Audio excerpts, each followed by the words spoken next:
that Zelda? Yeah. It's in the tree.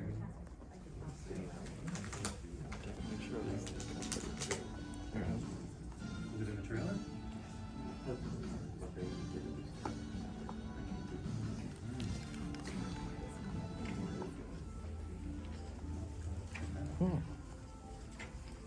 Oh, it's Mustin.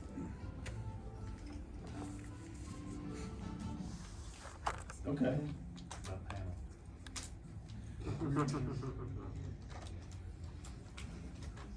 Technology.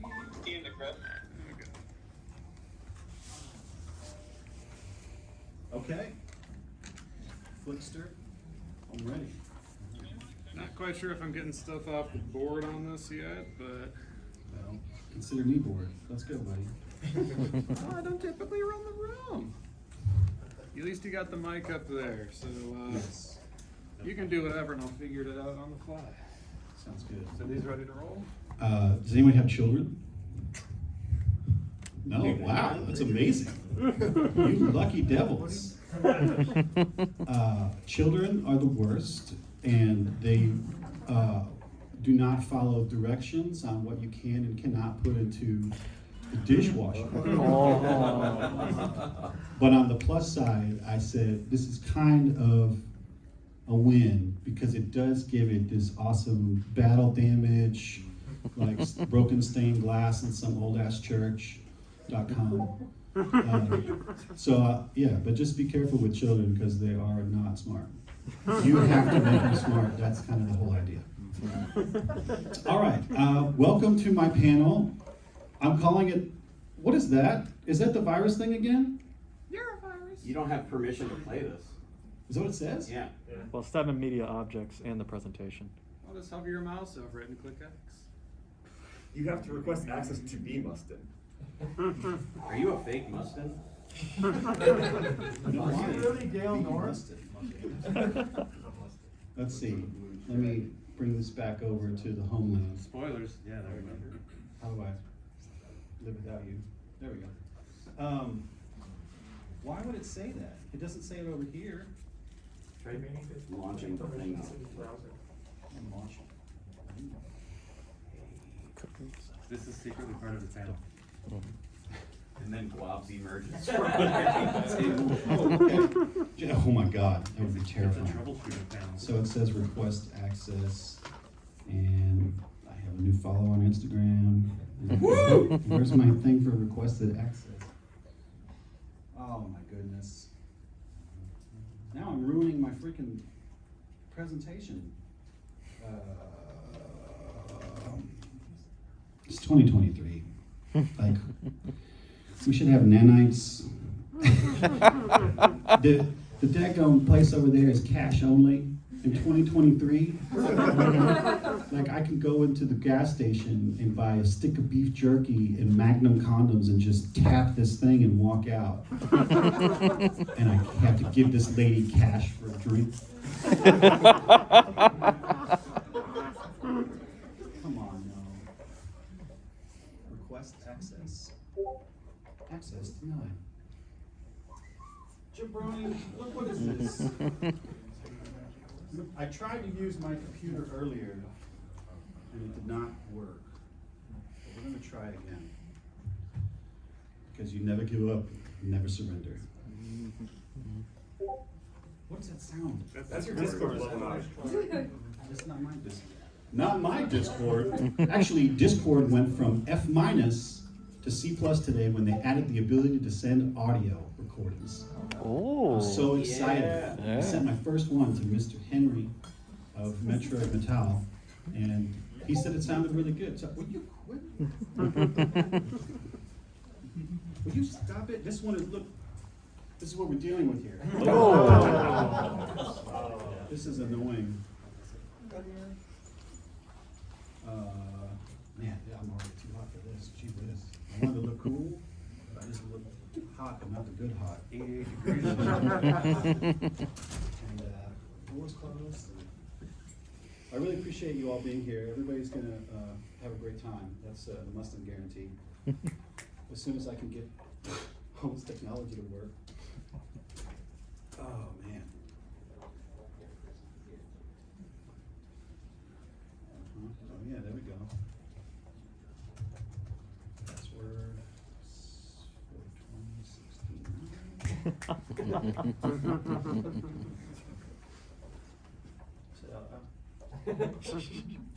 Change it to 69.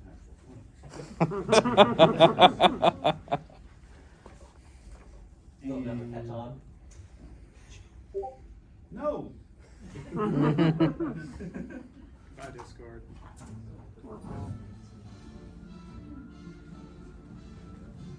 Chrono Trigger happening. Oh, yeah.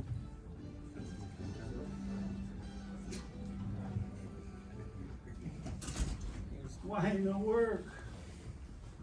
Oh, I could just log in as me. Idiot. Why don't I just do that in the first place? I spelled come wrong. I mean, come wrong. Thank you. Oh, no. This is Mustin's panel on how to run a presentation. You have 2 laptops, all right? Mm. Not a whole thing of vodka. Watch me log into my Gmail. Oh, cool, it's in Russian. Where did that go? All right. Whose laptop is this? Oh, you don't see what I'm seeing.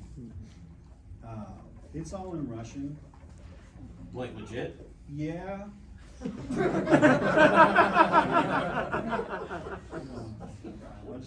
really want you to know. Oh, holy. So. Did you go to gmail.ru? I've been known Oh, to do look, strange yeah. things. Wow. It's redirecting to it. Oh, it's an international. Is it a VPN? The VPN. How do I put? How do I put America? Computer, go to America. Why is this happening to me? Can you? Oh my goodness. You know Russian? Yeah. I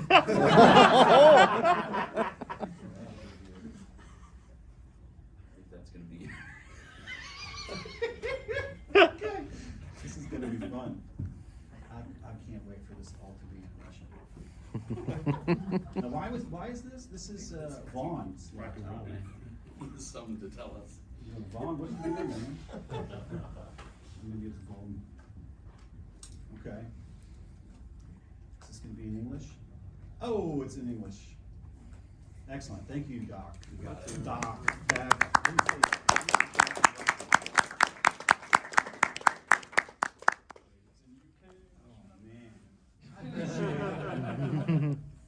Appreciate y'all being so patient as we navigate the language of Russian.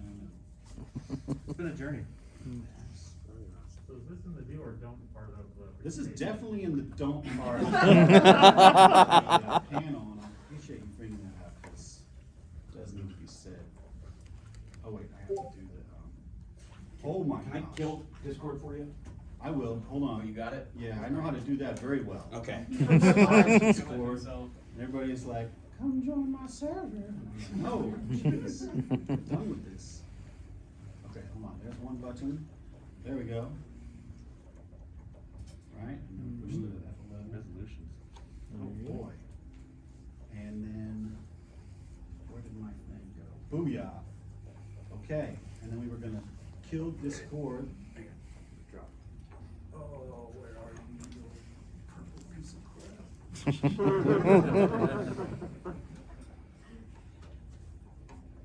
He used to be Blurple, but they made it worse.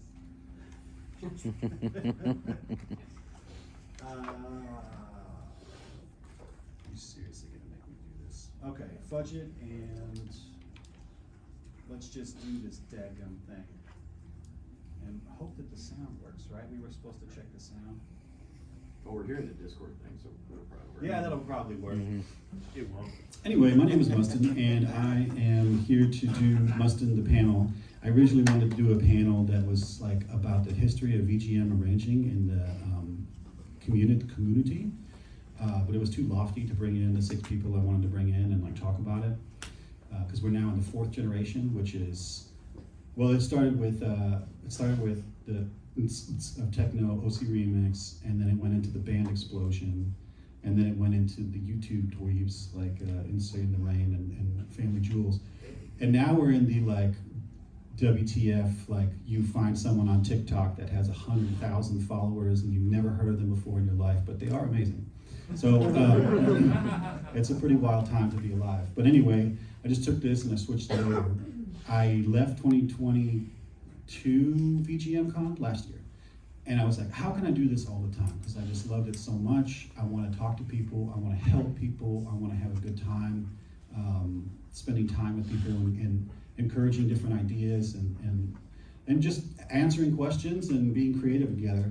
And then lo and behold, here I am now, a year later. This is my first ever solo panel, which is off to a great start. Thank you. And we're going to talk about some cool stuff. So who am I? Well, I have been doing video game arrangements for over 20 years.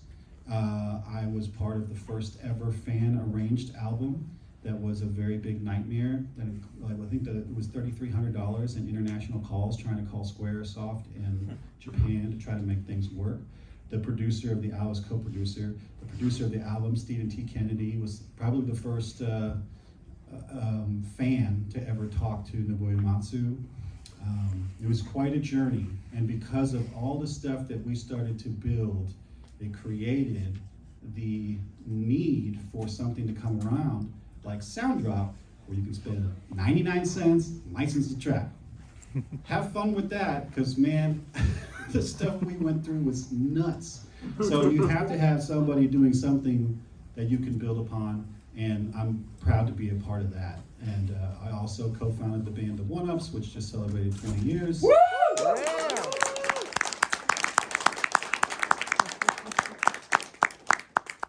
Thank you.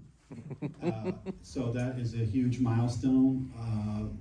One of the longest running video game bands in the world, and I think the only other one to say that they have is the old Mini Bosses, the band that we played with at the very first MagFest in 2002, and we ripped on them because they were like 25, 26, like what a bunch of losers playing video game music at 26, and I'm twice that. And they have awesomely started to replace themselves with their offspring. So if you see the Mini Bosses perform, they're having their kids jump in. It's like the coolest freaking thing. It's absolutely wild, man. Yeah, that's wild. So that's a little about me. I have a lot of experience in doing all this cool stuff. And I wanted to share some of that with you because I couldn't do what I wanted to do. So let's talk about what makes me cool and what I do, I guess. I'm an interpretive artist, I learned by listening to a podcast when someone was like, so do you, what do you call it, improvise on the set and stuff? And he was like, no, I'm not a writer, I'm an interpretive artist. You give me the script, I read the script. And I was like, wow, that's cool. So I realized that I adopted a part of that a long time ago where even though I love composing, I love melody, I'm a huge melody nerd. I get a lot of fun out of actually just taking somebody else's artwork and screwing it up. And that's like kind of what I do. But it's not just about, our brains are always recording everything that's happening. It's a subconscious just working. And so you're pulling in sound and audio, and at the end of the night you go to sleep, and even though you might not remember your dreams, your brain is dumping out the RAM and then writing the important stuff to your hard drive. But I think for me, I'm not just like hearing sound, I'm also like decoding the sound and learning how to like actually do it, and then do it from scratch, and then I'm picking those sounds and then pushing them around and all of these things like that, and then from there you are putting into storage, where deep inside the recesses of your mind, I'm taking information, and when the time is right, it'll come to the forefront of my thinking, where then from there I take it and put it into the music and the sounds that I need, and this is so exciting. So I go through and just take all this stuff, and I have it in there. My kids have like a super spoiled bedtime story every night. Mom never did it, always did. So I take all these sounds and I'm figuring out how they're made, and like they're just like stored in my head, and I can just pull it back at any time.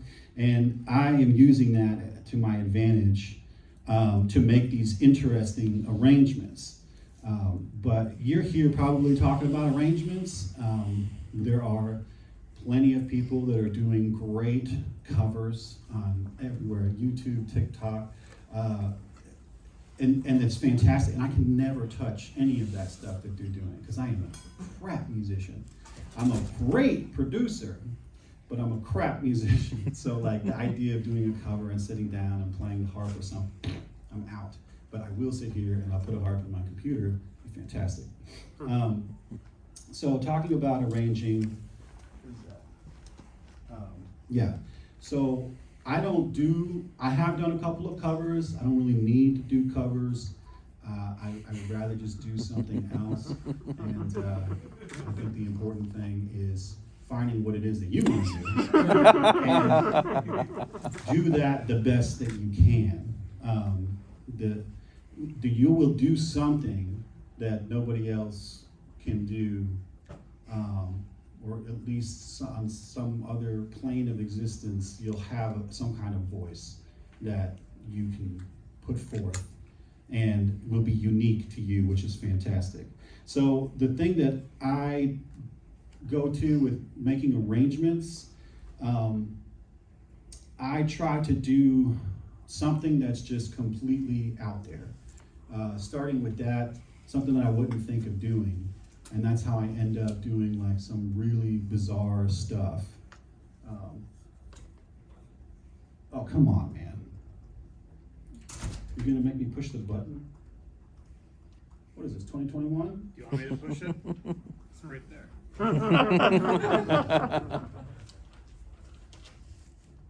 Bro. What does it say? Unable to play the video. Error, :5. The fifth error. Someone Google 5. It says the number after 4. This is so Can we dumb. kill the VPN maybe? Is there a VPN? Well, we're not in Russia.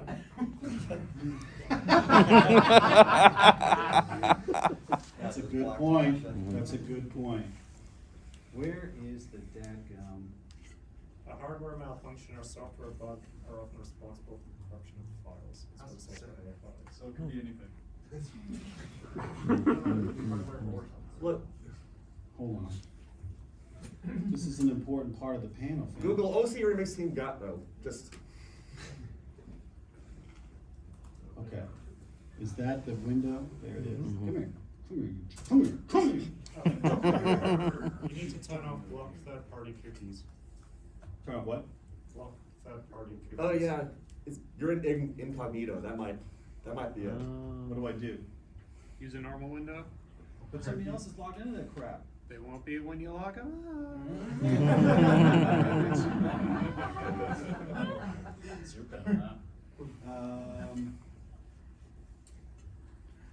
I can't imagine.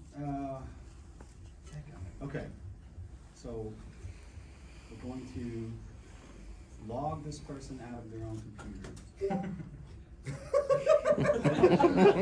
Make sure you don't want to access the Discord for you.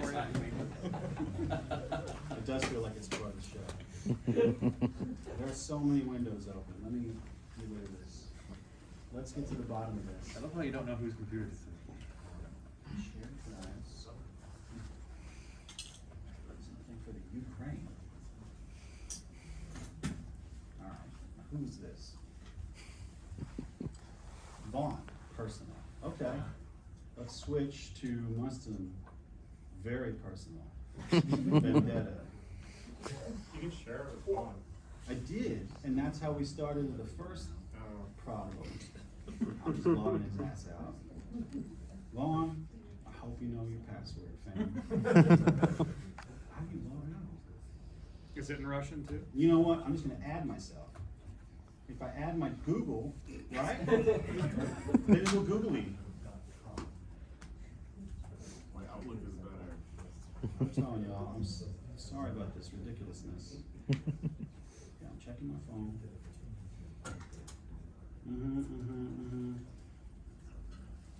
Yes, it was me. Okay.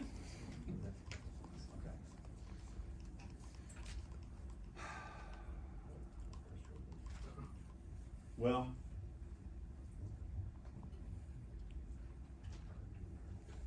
oh my God. It's all good, Mustin. We still love you.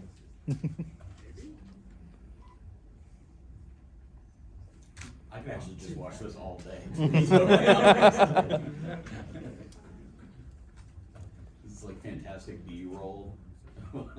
Mustin in an IT job. Intense music. Yes. Except for We Rock could have played the Robert. full Team Gato mix by now. Okay. Both side beats, salt technical. Make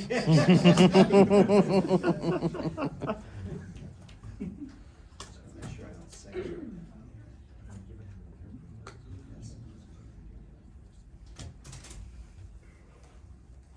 Okay. Off to a start here. Give it to me. Ah! Hey! Now let's. You're like a hacker. You're in the mainframe now. Let's make sure. All right.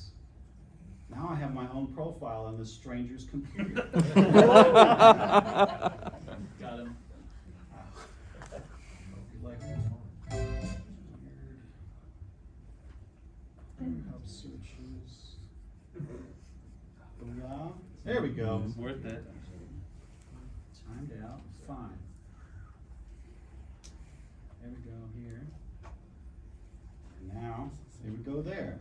So, the whole point is to say, here are some ways to do weird stuff.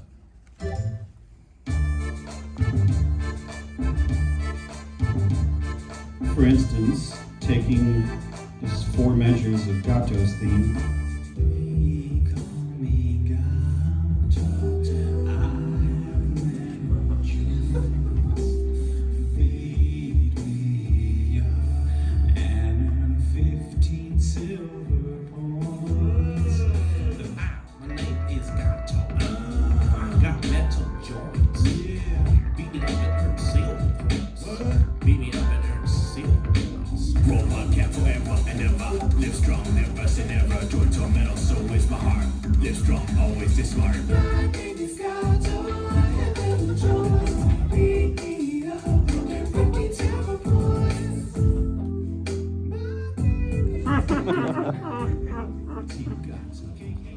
So that is nuts. That's me and Dale North, and Dale North was an early person in the scene as well. He was one of the original people in the One-Ups. He co-founded One-Up Studios with me, and I don't know why or how, but we had this idea to make a virtual version of us in a band that wasn't us, that would travel through nowhere and just play at different bars and do different arrangements of the Gato music and then get booed off stage. That's the kind of people that we were, that's the kind of energy that we had, and it was a lot of fun. And you could tell in there, like, the melody is intact sometimes, but sometimes it was just something nuts. Like, there's one part where it wasn't even music, it just had like some talking about Gato. So you don't have to be beholden to the arrangement, because you're not that person if you want to do arranging. If you want to just do a cover, then you're just going to do a cover. But I think that a good way to like find something is to start with just like your own favorite music, and use that as a starting point. And then another way that I kind of will mess with stuff to try to come up with new ideas is mess with the time signature. You can really do some interesting things by taking a 4/4 track and adding another one for 5/4, or turning something like in this instance from 6/8.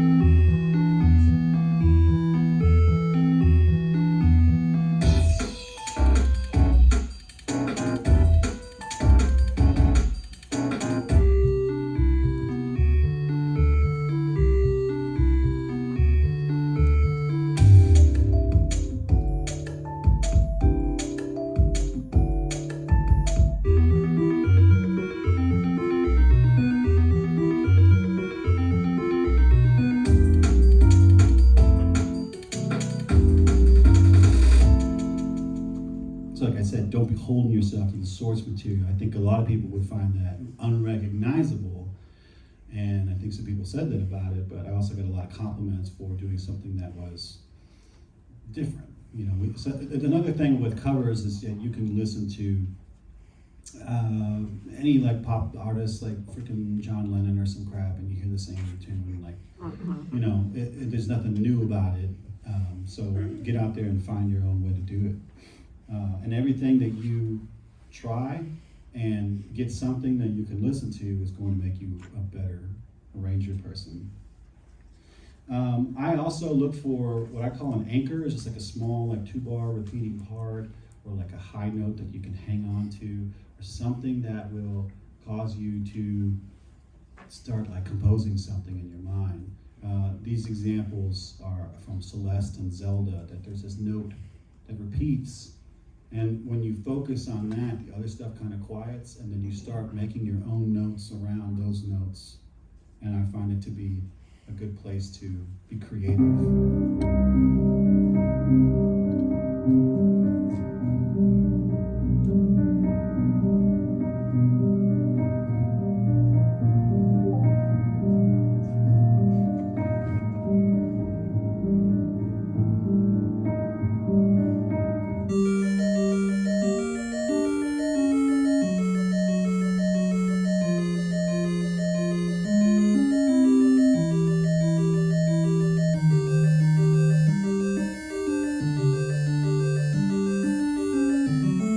So if you take those ideas and then you can start to, sorry, this is, I don't know if Philip Glass played Zelda, but I love listening to the soundtrack because it's not the most original chord progression in the world, but even still,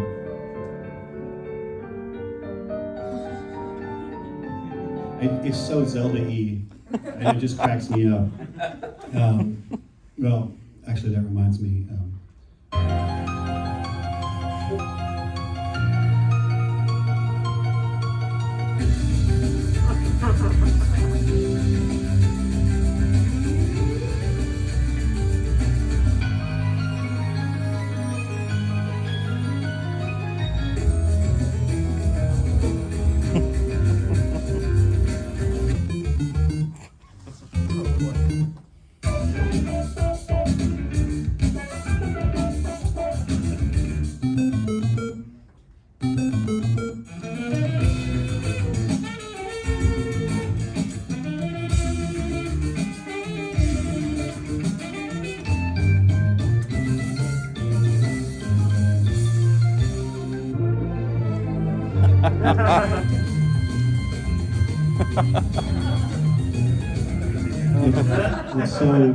It's so true. Every freaking Final Fantasy battle is based on Emerson, Lake and Palmer. We're all here because we love video game music. We all grew up with it, listening to it. I grew up in the 90s listening to Biggie and to Snoop and Dr. Dre. They grew up in their parents' living room, and on the hi-fi there was the Isley Brothers and Zapp and Parliament Funkadelic playing. That's what went into their music. And when I grew up later, it was like, oh man, Biggie's not original. This is Isley Brothers, and you know, this is Zapp. And realizing that they were sampling the stuff of their youth. So it only stands to reason that the Japanese composers that we love have all talked about how much they love the 70s prog rock. Yeah. And it only bleeds through. And when I was sitting in a van with Yoko Shimomura, I was asking her, like, hey, what do you like to listen to, you know, when you're not doing stuff? And I can't really remember everything that she said because I was sitting in a van with Yoko Shimomura. But I do remember her saying some 70s bands and stuff. I do remember saying Bjork too, I thought that was cool. But I kicked myself because she actually did our practice on my keyboard. And I can't believe sometimes that I didn't ask her to sign it, because that'd be so cool. Just, oh, the composer Street Fighter 2 signed my keyboard. But, you know, maybe later. But when it comes to this kind of stuff, when it comes to ideas, you know, if all else fails, you know, just just rip something off, just copy something else. You always hear that, the great composer, the borrows, you can just take some stuff and be tasteful about it. Don't deny it. If like somebody's like, yo, dude, that's how you just like, and then you could just say like, well, yeah, I didn't realize it at the time. And, hey, have you heard the new Smash Mouth? Just change the subject real quick. Oh man, that's right. I put licensing in there. Everybody always asks me about licensing, and licensing has been covered ad nauseum, and there's so many different resources that you can dig into and find more and more information about what's been happening. It's a lot. But I don't want to do too much of it right now because it's so complicated, but I will answer your questions. There's only one person in the past 20-something years that I just was like, I can't with this person. And it was a person who was emailing me asking me like, yes, which of your discs are replicated versus duplicated? And I was like thinking about the amount of people know what a CD is, the amount of people inside of that who know those words that apply to a disc, whether it's replicated or duplicated. It's like probably like 0.68%. It's not even cool enough to be like 0.69. It's just like, there's so few people that know what that means or care, but this person really cared. And I've made like something over 30,000 CDs at this point, so I'm not gonna go through and see all the different reprints that I've done and find out what was replicated and duplicated. I was like, I never wanna lose a sale, but I can't, I'm not gonna help you. I'm so sorry. And I never heard from that person again, and my life is better because of it. So, I will give you my best advice though when it comes to licensing. Write your own damn music. Like, just don't do this stuff. If you mess with the bull, you'll get the horns. And you have to be like ready to do that. Now, I will say though, in all my years of doing this, I've seen a handful, maybe a hand and a half of big problems, and most of them were artwork related. So do the diligent work of getting some cool original artwork where you're not using their IP, because they will go after that, and it's a real bummer. But let's debunk some quick myths. There's no real way to sugarcoat it, but any VGM track that you find that's out there for free, or like even educational purposes, it's all illegal. You have to license it even if you're giving it away for free. There is no 5-second rule or 5 notes or 8 notes or whatever, just as in the, whether it's, melodies or floor spice when you drop food, it's all bunk. You get the same amount of germs no matter how many seconds, and you can't just do that. But then also, just because you find something on Spotify doesn't mean that it's good to go, because there are these DSPs, digital service providers, that will take any music and then they don't check. They just want to get the spins, and they're just ready to do whatever that saying is about, better to ask for forgiveness than permission. Mm-hmm. So, because they'll just get a slap on the wrist and then they have to take, would you please? It said, I closed Discord. You gotta kill it. Mm-hmm. I'm doing, Discord has 9 lives. oh shoot. It hides in the background. What in the world? Hide it. There are 17 instances of Discord.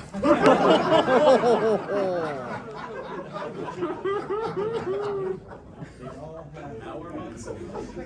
we're all named FU Mustin.exe. Bummer, man. Anyway, before you can even get the licensing part, you need to have a project. So we got to talk about a little project management. First thing to do is get an accountability buddy. My first album took 17 years. I finished the first track of The World is Square album in 2003. And it wouldn't come out until 2019 until because I was doing the album in my spare time. So I found an accountability buddy, someone to help me do it. And in this case, I went to Jason Napolitano from Scarlet Moon, and I said, "Will you please help me with this?" He said, "Sure." And then I had someone to disappoint, and then I got an idea. Mute. Good at you.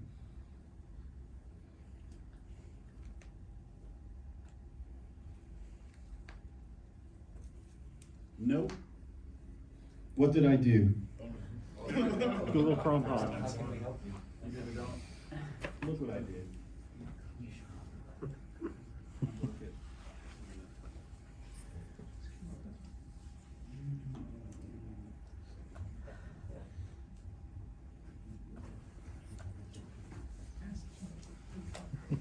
Thanks for being an accountability buddy, Dak.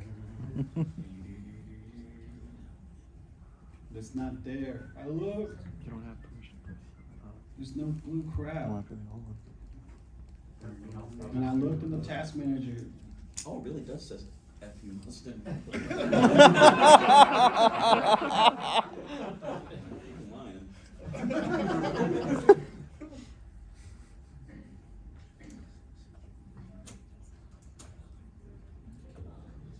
I feel like I'm in a 90s hacker movie. There it is. Thank you. Don't worry, I've given that warning about not being able to play stuff again, so don't worry. Christmas Christ. Oh, I'm in the wrong window. Close this one. Oh. This one, look, see over here? Oh, you can't see that. It's the other guy. Where's mine? Where is my window? I have a special window.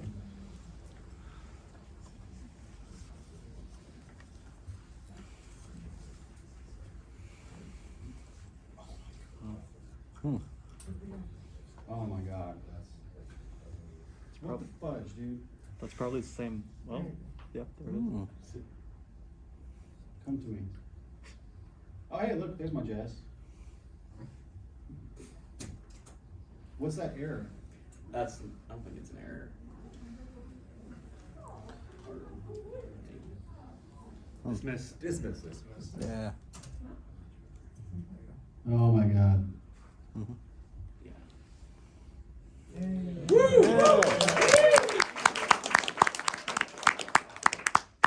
This one doesn't have my notes.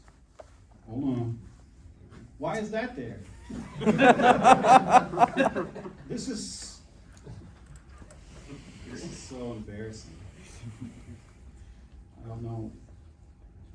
No wonder I'm not at work. No, does it say the thing again? Yeah. Mhm. What the fudge? Stop it. Stop it. Perfect. Massive.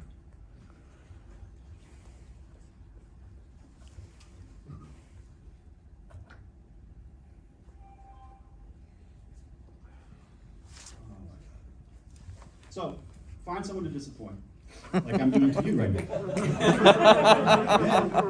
now. Set milestones, and then just be prepared when you inevitably meet none of them. And roll with those punches, because even if you have it set, like the first thing says, like, finish all whips by this date, you will not make that, but even if it's 3 weeks later, then you can put that in there. Do put it in there and put it in green bold. And the next time you go into there, you can say, okay, I did do something, and that'll help keep your motivation and the ball rolling. You gotta not take it too seriously. I'm sure some of us have heard the story about Mitsuda having to go to the hospital because he was working so hard trying to finish Chrono Trigger. I mean, I've seen people take this too seriously and it gets in too deep and too hard. But it's supposed to be fun, but that doesn't mean it's not gonna be hard. Like, it will be hard, and hard is good, because when you're doing those repetitions, when you are pumping the iron, and you will tear your muscle, and then it will grow back stronger. That's how you get bigger muscles. This hard stuff reminds me of this picture I saw when I was younger. I saw a kid, probably 6 years old, in the full Batman costume. He's got the cowl, and he's in a play kitchen, and he is frying plastic eggs, and he has this face. Lips pooched out, and he's like really frying these fake eggs.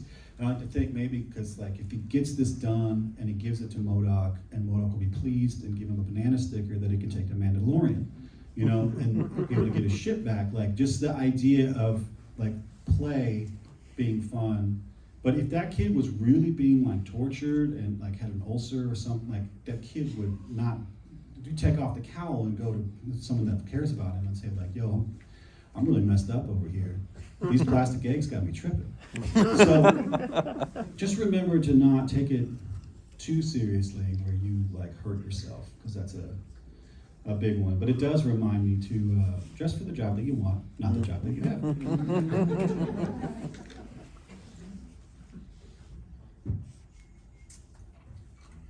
Dreaded word, marketing. People don't like talking about this, and honestly, it's not fair.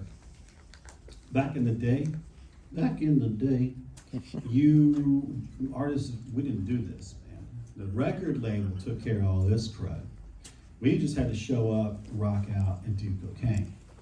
Now, you gotta do all of it yourself. Cocaine first, then making the memes and editing videos so you can get it all done faster. So, you're gonna have to learn how to edit video. Like that's so important in 2023. Even though some places aren't taking freaking cards, you all like look what your peers are doing. The people that you like that are big artists, of course, they have huge budgets. But I didn't even think about this until this moment. But marketing, I don't know how many of you saw. I made a commercial for VGMCON this year. Woo! And it was just a fake pharmaceutical commercial that said that you need to ask your doctor about VGMCON and come here and feel better. And that was marketing that I did for I don't know. Like they didn't give me any money, they didn't pay me a hotel, like nothing. Like I just made it because I had the idea and I like creating things. And then everything that you finish, like I said earlier, makes you better. This time I learned about color correction because one of the shots that I got of one of the people on the thing, they looked like a demon. And so I needed to go back and add some white in there. And then it looked a lot better, but I've added that to my repertoire of things that I know. Oh, I can do color correction now. But I did all of that for $0, and it looks like a decent version of a freaking fake pharmaceutical commercial. Being creative, seeing what other people are doing. When you see someone doing something that's big budget, you can find a way to do a version that is fitting your budget, and it'll be a lot of fun. It's just as simple as taking, if you do Dire Docs, just get some footage of Mario swimming, and then go to like Pixabay, Pexels, these great sites where you can get stock footage, and then type in sparklies, and then click video, and you'll get 12, 18,000 sparklies things. And then you download it, and then you put it over the video, and turn that opacity down, and then it looks cool, and then you put a box in there that has some text that says Timmy's new CD, and then you put in your dadgum smart link. Use a smart link service. I cannot tell you how many times I've gotten something on Twitter where someone linked it. Here's my new song.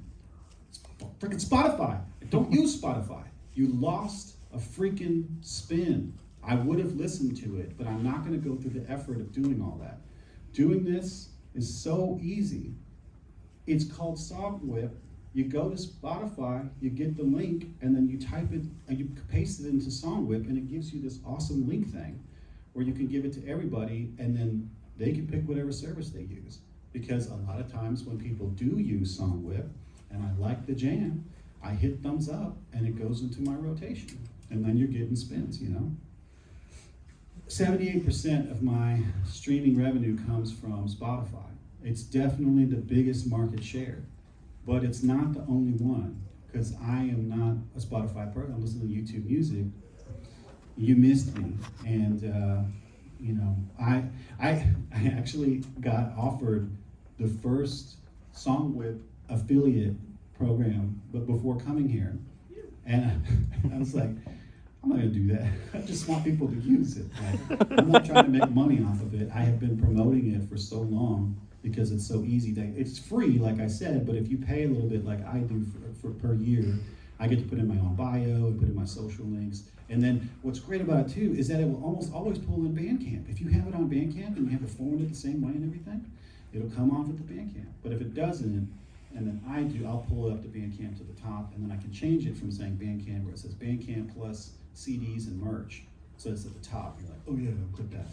So you can customize it. I think it's very well worth it. I think it's a fantastic service, and don't lose those spins.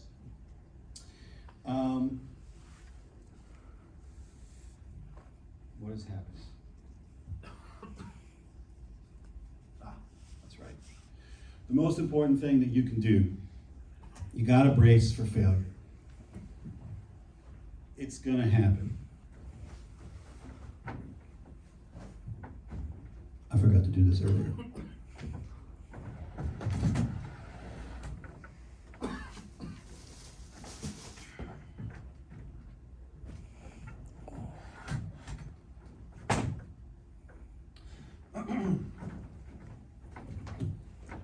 Back in like 2010 or something, the Ones were working on their 5th album.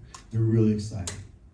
And it had these great arrangements of Double Dragon and Teenage Mutant Ninja Turtles 2, the arcade game.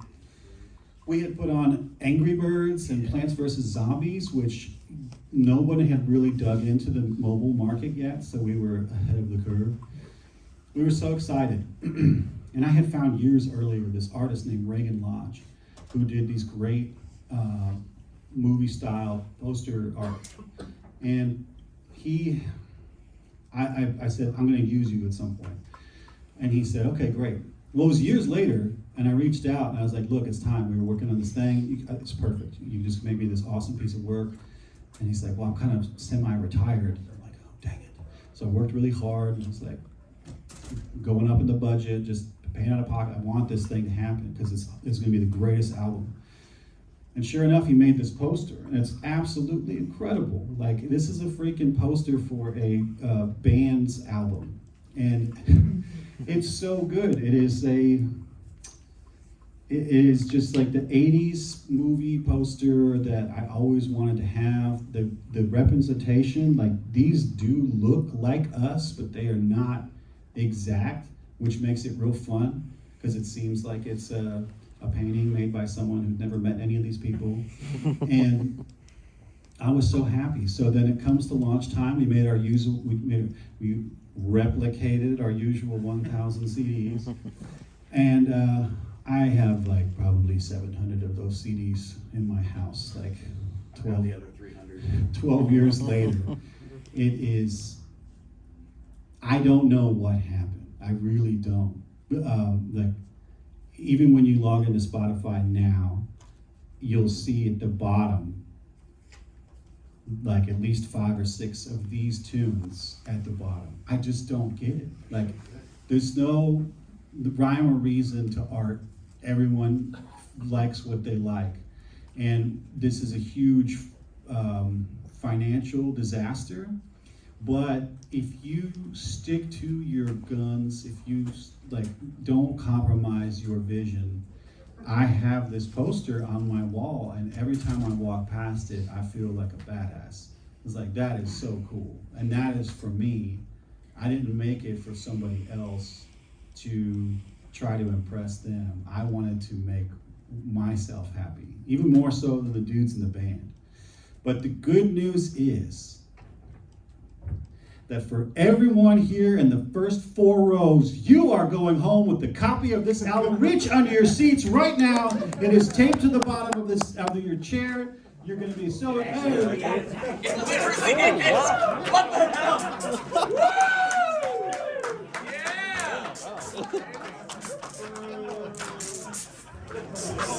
Mine's dangling.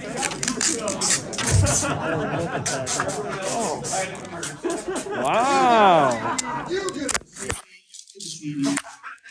Sorry, back row. I ran out of time. I was sweating so hard. But if you want one, let me know. Oh, man. So good. Yeah, you all can share. It's cool. Hey, there's spare seats. I'm so glad that you will get to not enjoy it with everybody else.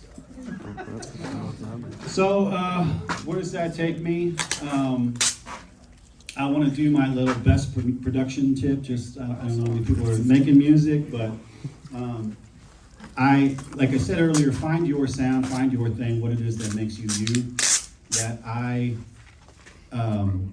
have this sound, and I got it from DJ Pretzel from Overclock Remix. He kind of I better not. pointed out that That's how I killed people. when I submitted one of my tracks, he talked about how it's typical Mustin, clean sounding instruments that are made so that you can hear them all. And I was thinking about that, and I was like, okay, maybe that's my thing.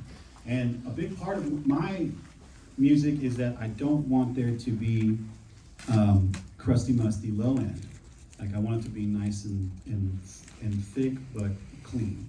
And so I'm going to show you this trick that I stole from Dale North, and it's great in what you can do. This is just the reverb. Listen to the low end. Now we have EQ'd it. See all that mud that went out? Look how much I cut off the low end. So now we're going to listen to the music.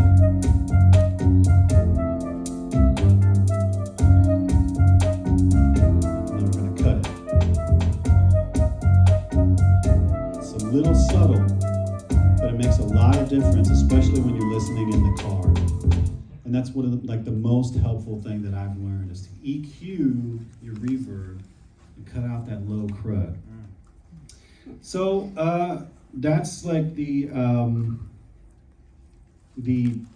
technologically incredible performance of my panel. The last thing I will say is that that finding that thing that you do that's going to be interesting. There are so many arrangers in this community that I can hear. I'm sorry, there's a great video of me on one of the MagFests. I was in a Name That Tune. I was like winning every year. Name That Tune contest, and they played it, and it goes. It was this hi-hat, and I buzzed in, and I was like, oh, it's it's Louisa. She just came out with this. It's from the. I was like underneath it, like, and the guy's running it. He's like, what? And I was like, it's like underneath the rotting pizzas. He's like, what's the game? And I go, oh, Final Fantasy VII. Because like I heard it, and like I was saying earlier, I record all these sounds, and just from 3 notes on a hi-hat, I was able to pull it up. I don't know if that's distinctly Louisa, but the idea of hearing people have their own sound in this community is really fun to be able to just hear something and go, oh, I know who that is. That's definitely Carlos, or oh, that's definitely Grant, Don over here.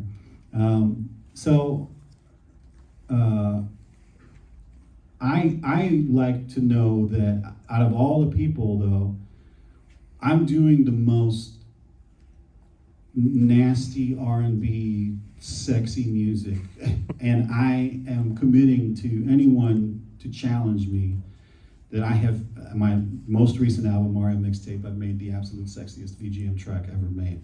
So come the fudge at me.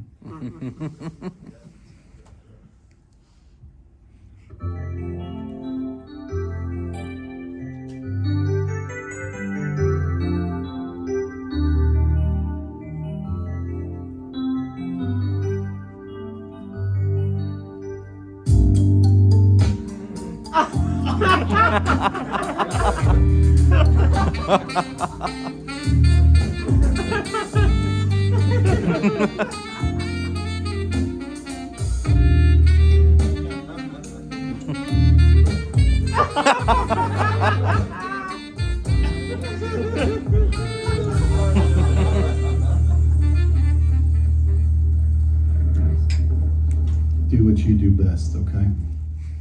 And now, what is this? Questions followed by answers. Yeah, so I'm sure many of you have questions regarding my mental health. We'll save those for later. But I'd love to hear what it is that you need to know. Hit me. Well, that was easy. You want to go physical hit? No, don't physical. Yes. What do you feel about blending video game music with more so like classic popular, sort of like different mainstream themes? What do I feel about mixing stuff? It's fantastic. Seamless. How do I do this?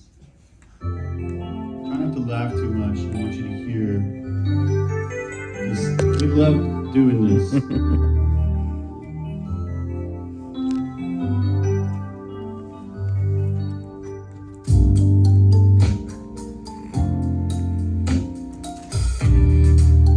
The saxophone, right here.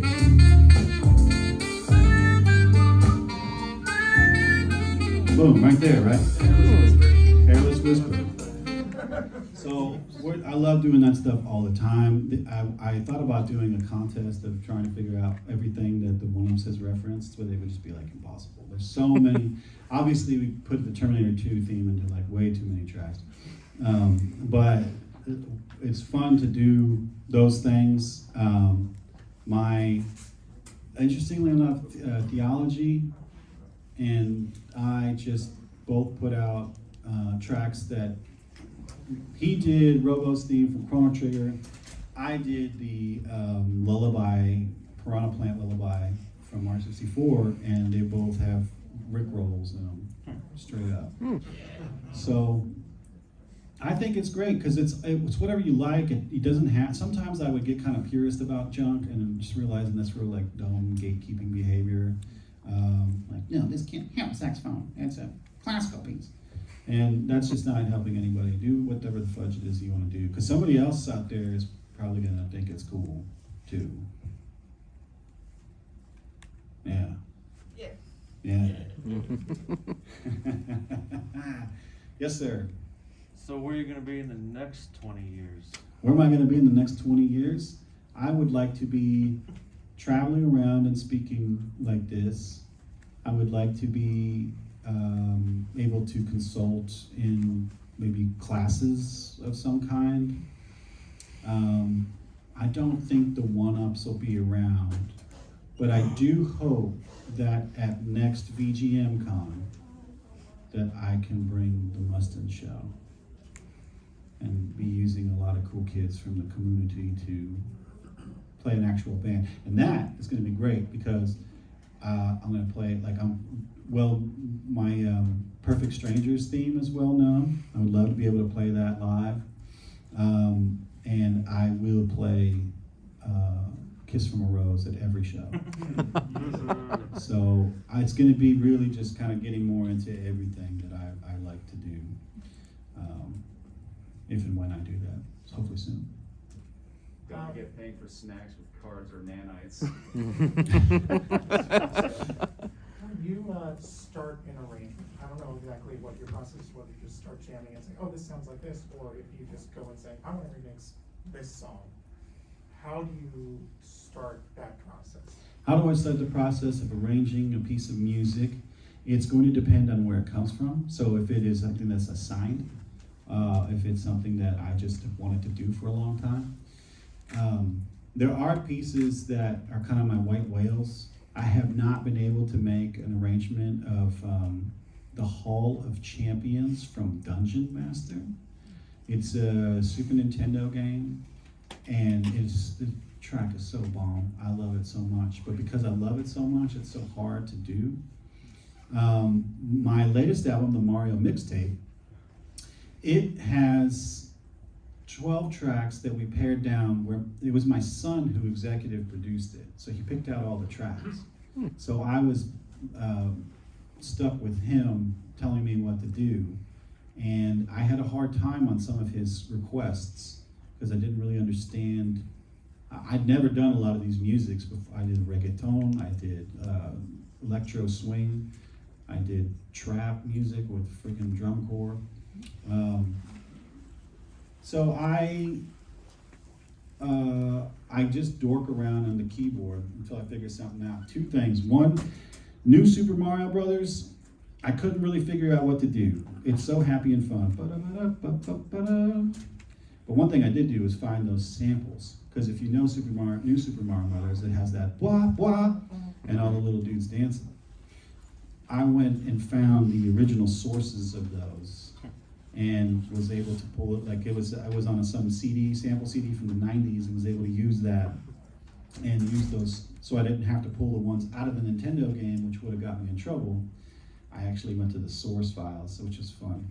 But I couldn't figure out how to do it until at one point I just heard the reggaeton beat, and I was like, oh no. I hate reggaeton so much. And I told the kids, I was like, I told my daughter, I was like, I did this Mario track as reggaeton, and she wrote back in all caps, "Where's my dad?" But I ended up finding an appreciation for it, and it is a lot harder than I thought it was. And I came through with something that I really enjoyed, because in the B section I was able to bring in the influence of Tejano music, which I grew up with as a kid. My father and his friends were all listening to that, and so I was able to pull out the accordion, which was really fun for me. And that's how I made that work, and they loved it. I ran everything through Gen Z and Gen Alpha on this album to see if they liked it, because I want to appeal to younger people as I get older.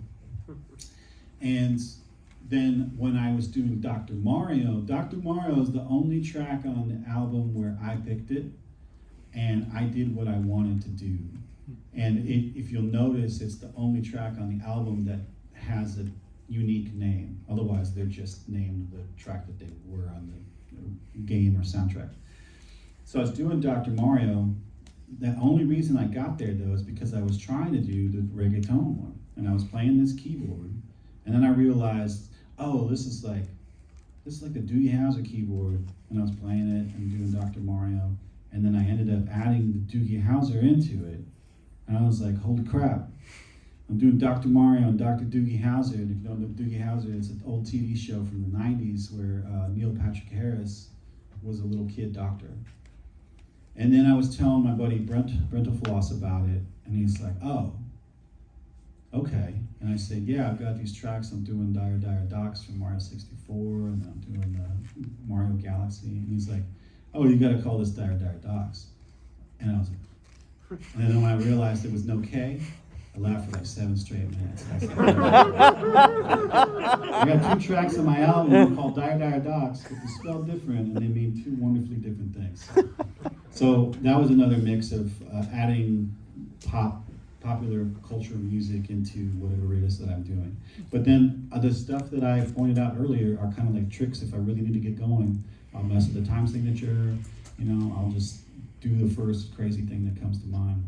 But I always get there, except for those ones that are I don't know what would happen if I got assigned to do those ones that I haven't been able to do.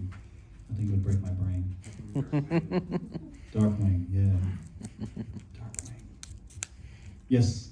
Do you ever have trouble balancing this thing with the VGM arrangement of being creative and doing something different with it, but also still having it be recognizable? Yeah, absolutely. Like the example earlier from Kraid, some people didn't really jive on it being Kraid. It was like some derivative Kraid. It wasn't exactly the same. And then I got a lot of heat for a Sagat arrangement that I did. Sagat's in like 11/8.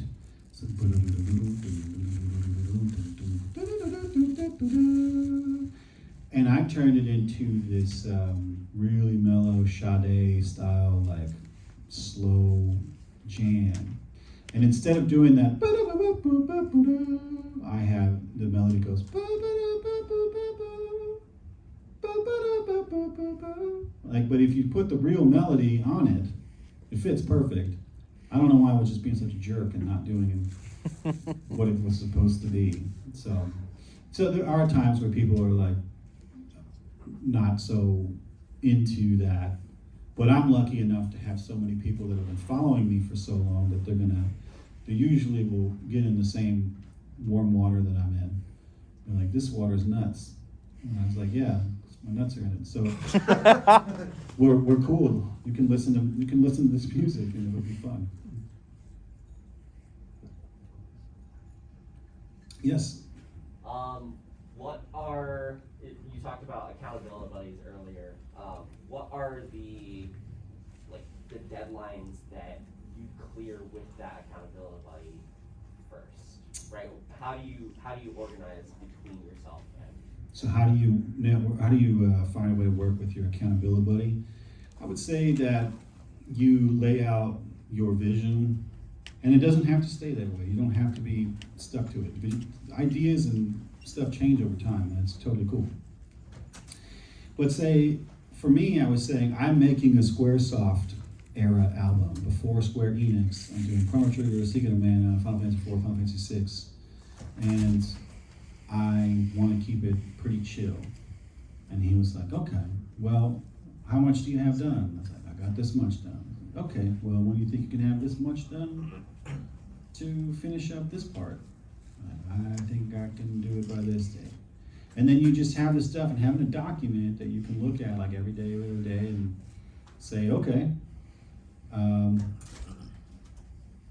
that person will be usually the one that'll jump on you and say, okay, you need to get this, like, you haven't done this, or you need to do this, and you get after it, you know? You just work with them. The idea of working with somebody makes it collaborative and takes the onus off of you doing everything. That's really what it's about. You know, it's like one of those war movies where the kid gets shot in the leg, pick him up, you take him with you. I'll carry you this time. Like, yeah, that's what you're doing. You're shooting each other in the legs, and then you're carrying each other to try to get back to base and get some soup. Don, was that a... I have a question. So out of all the years you've been making albums for the one-ups, do you have any major takeaways from those experiences to doing more Mustin stuff? Yeah, all the one-up stuff that I've done has made a huge stack of skills that I'm able to execute, and I would say it's taught me a lot of what not to do. Yeah. This latest album, my Mario mixtape, available here at VGMCON for the first time. I opened the box of CDs on the table out there in the merch room, and I was like, wow, this looks great. I can't wait for everybody to buy it for $10. And that album, though, was made with my 17-year-old son. He was telling me everything what to do, and I learned to not be precious with it. So like I was talking about that reggaeton track, I hear it now and I can hear how it can be better, and I could do it better, but I don't not love it as it is. They're all my little children and I love them. Some of them are very ugly, but I love them. My oldest stuff, my first track that came out on OC Remix had an intro by Bonzi Buddy. Does anybody know what Bonzi Buddy is? There we go. So like, I just, there's some stuff that it's like, it's hard to listen to, I guess objectively, but subjectively, I'm like, I love you, you little ugly baby. So to work with him and like move, I was able to get away from the committee of the one-ups, the working together to make decisions, because I just got tired of it. and at some point, in the past several years, I've just stopped consulting them. I've just been doing reorders myself and doing these things because they really just don't care. You know, people get to where they want to be a part of something, and then when they realize how much stuff they would have to get involved in, kind of like backing off, like, I don't know, man, I just want to go back to Netflix. I'm like, I need you to vote on this so I can order these stickers. It's not worth it. So the recording part of it, we started recording in my bedroom. We recorded the last album, parts in the bedroom. And there's just been so much skills that have stacked on that I'm excited to do more of what I want to do and not be held back by a bureaucratic committee, which is no real offense to them. But since MagFest, the group chat has been real quiet. And since MagFest, my stuff has been like just going a mile a minute. I cannot wait for me to get home from this and then like sleep for the first time since MagFest. So there's a lot of stuff in there. I'm still processing it too, the idea of like the 1UPs not having a project on the horizon or anything. Like it's very different. But I'm already halfway done. I mean, I have works in progress already for half of my next album. So that's gonna be fun. Any sneak peeks? Sneak peeks? Not really, because this computer doesn't have anything. Actually, you know what? There might be if I can get into. How would that work? How would what? G Drive? The internet? No, it's right here. I mean, this is the same thing. So if I click this and I do this, it's drive.google. Yeah. And I go to the folder. Stop it, I don't want this extension. Man, this computer is jacked.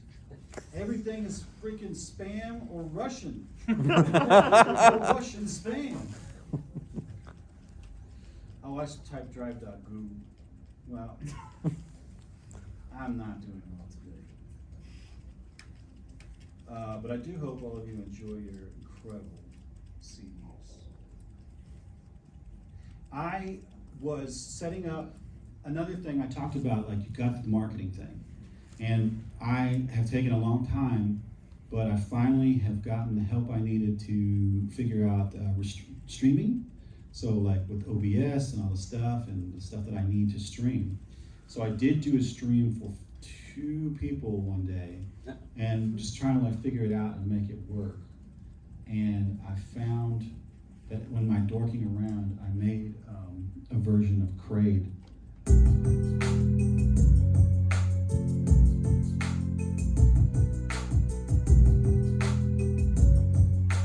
So it's more about the idea.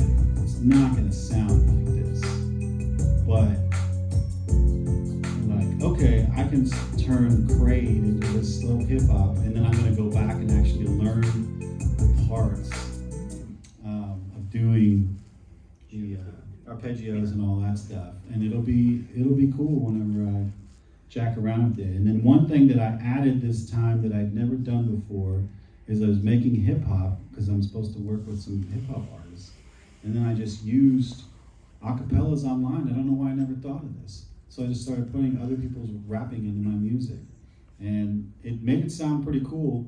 And since this is a Zelda convention, we'll listen to some of this. Always love this Sanctuary Dungeon. Yeah. And you can hear the melody and the little whistle that comes up.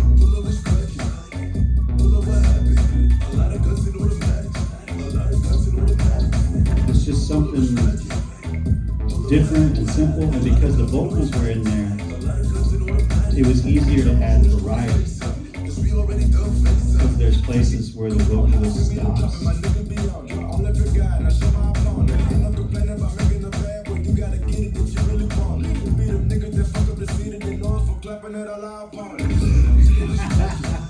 I really like that part. Just sneaking that little secret sound in there. So, yeah, that's another thing about my stuff is it can be pretty polarizing because I'll do these gentle, dramatic piano Zelda tracks, and then I do these hardcore gangster tracks. I mean, I'll do whatever I want to do because I'm a grown-ass man. This is America. Anything else, or should we get out of here and drink? What's up?